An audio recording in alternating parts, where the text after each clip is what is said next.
teachers want students to take notes. Because when you write it down, when you write down what you're listening to, then you're not just hearing it, but you're using it. You hear me say these words, and you think about, you're processing it. You listen, and you think about it, and when you write stuff down, it's because your brain is working. So,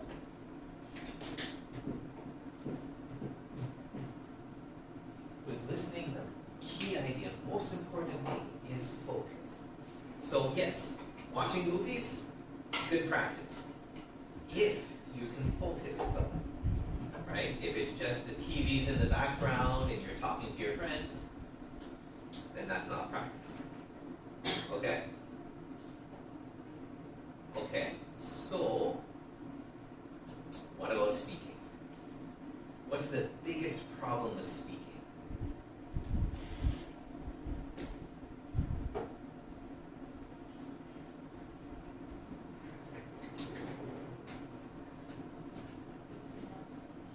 Pronunciation is important, right?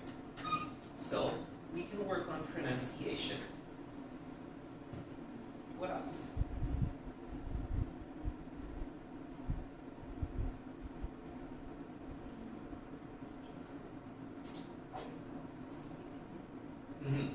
Right. It's losing face, that problem, right? Yeah. You know what's great for that?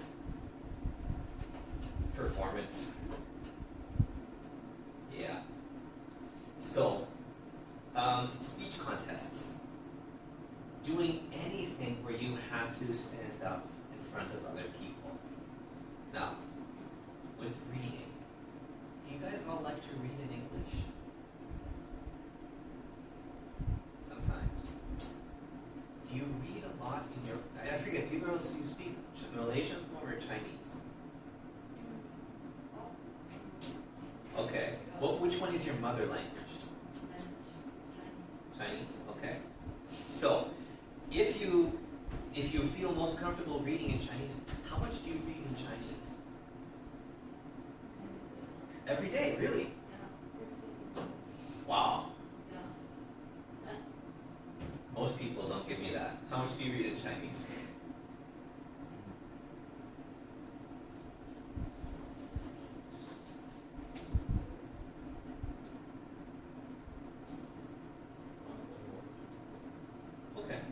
But still, like every week you do some reading. Reading for fun, right? Not just because the teacher says you have to read. Good.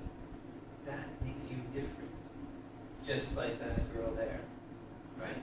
Most Taiwanese students, most students around the world don't read anymore.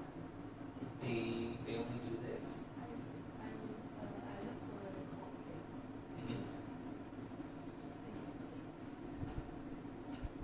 Comic books? You mean like Mickey or other comic books like which one? It's an app of. Okay. I don't think I know that one. You have to write it down for me afterwards. Well, if you like it, that makes it more fun, so then you do more of it. I mean, I have novels in French. They're not as much fun to read. So I started reading them and then I stopped, right? So when it comes to reading, really, if you do it a lot in your own language, you're more likely to do it in other languages.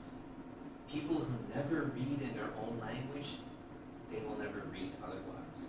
So it's the same thing with speaking. How do you feel about standing in front of the class in Chinese? Yeah, okay.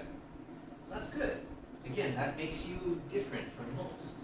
A lot of Chinese speaking students, if they have to speak in Chinese, they get up in front of the room and they do this, right? The first thing you do is look down.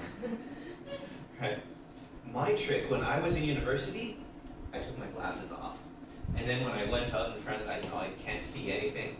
It's actually not that bad, but I told myself, this way I can't see your face, so I don't have to worry. That's, it is a big problem. So the more you do it in your language, the easier it is in other languages. Okay. Another big problem then, speaking, is vocabulary, right? Okay. This is another place where a lot of people get stuck. What we do when we come to speaking is we don't try to fix the problem. We have this term, coping strategies.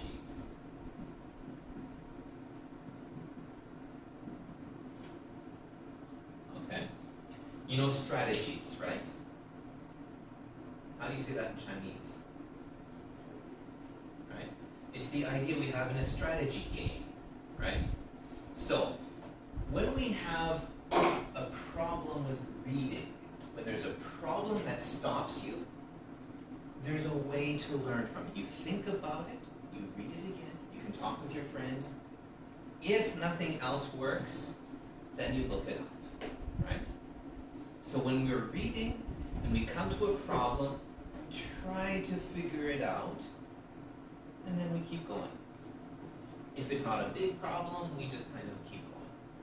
When we're writing and we have a problem, then we look it up. In high school, my classmates hated me for this, because every time we were writing something, I would say, there's the right word for this, There's always the right word. Just give me a minute, I'll find the right word. So it's an important practice, finding the right way to say something.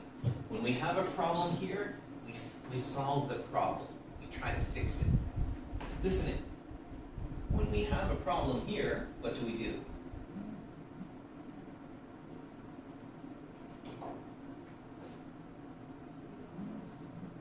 Well, if you're listening to somebody, the simplest thing to do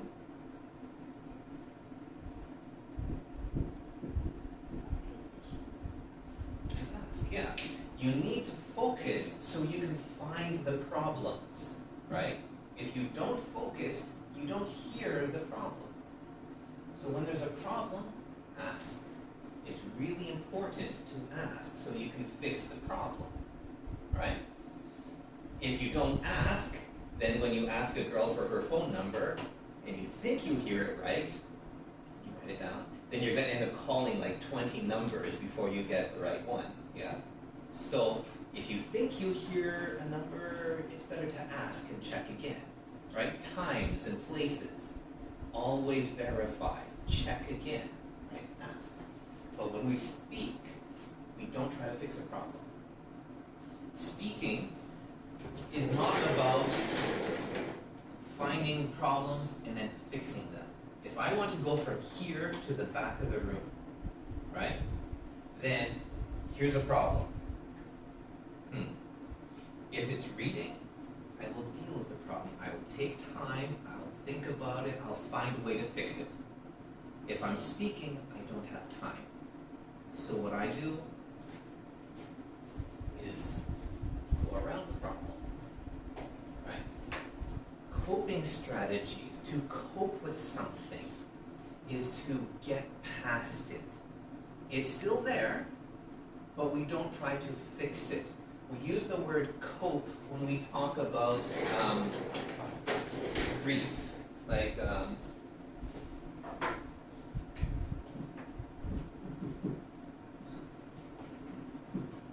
if you are grieving,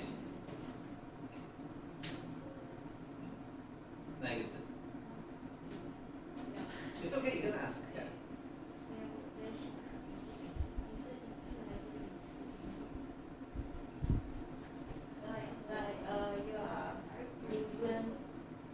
Oh, okay. Oh, well, you're welcome to ask. I'm neither. We'll just get past this and I'll come to that. When you grieve, like if somebody in your family dies, right? I don't know if any of you have ever had a parent die or something like that, or even if it's a close pet, then you feel really sad, right? You grieve. And for a long time, you feel bad because that person or that animal